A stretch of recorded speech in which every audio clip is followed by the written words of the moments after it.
बिस्मिल्लाहिर्रहमानिर्रहीम। अस्सलाम वालेकुम। कैसे हैं आप सब जी। आज मैं बना रही हूँ सफ़ेद चनों का पुलाव। इसके लिए चावल लिए हैं मैंने 1 किलो और सफ़ेद चने लिए हैं मैंने 1 पाव।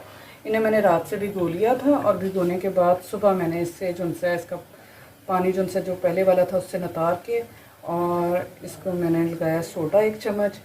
सोडा आधा घंटा लगा रहने दिया। फिर उसके बाद मैंने इसे धो के अच्छी तरह और पानी में देगची में डाल के नमक और चने डाल के पानी खुला डाल दिया था। उसमें मैंने इसे बॉयल कर दिया चनों को।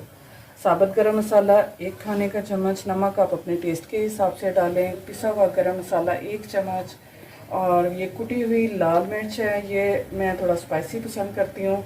ये अगर आप डालना चाहें तो ठीक है, वरना ऑप्शनल है, ये आप स्किप भी कर सकते हैं। हरी मिर्च 4 अदद, 1 टमाटर और 1 दरमियाने साइज़ का प्याज।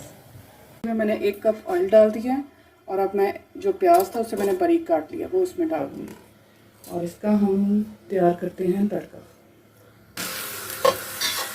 ये प्याज हमारा ब्राउन हो चुका है। उसके बाद इसमें अब मैं डालूँगी यहाँ पर साबुत गरम मसाला। इसे 2 से 3 मिनट के लिए इसे ब्राउन कर लेंगे।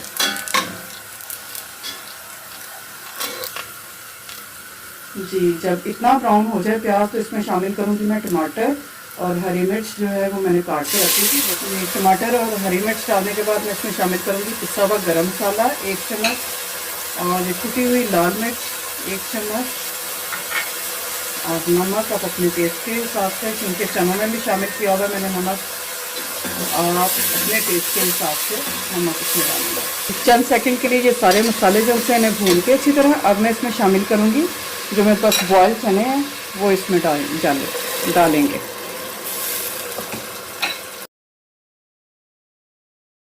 चनों को 10 मिनट भूनने के बाद मैं इसमें शामिल करूँगी पानी, और इसके बाद डालेंगे पानी को उबाल आ जाएगा तो इसमें चावल डाल देंगे।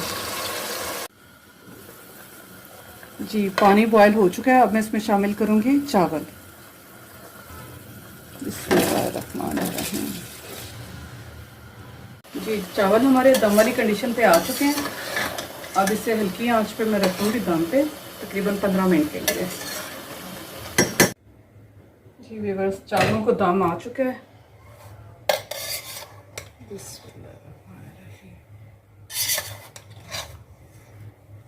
बहुत ही अच्छी खुशबू आ रही है।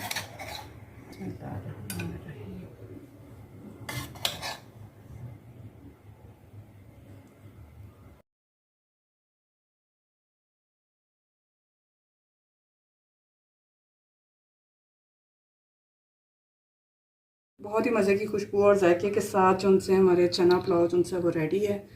और उम्मीद है हमारी आज की रेसिपी भी आपको पसंद आई होगी।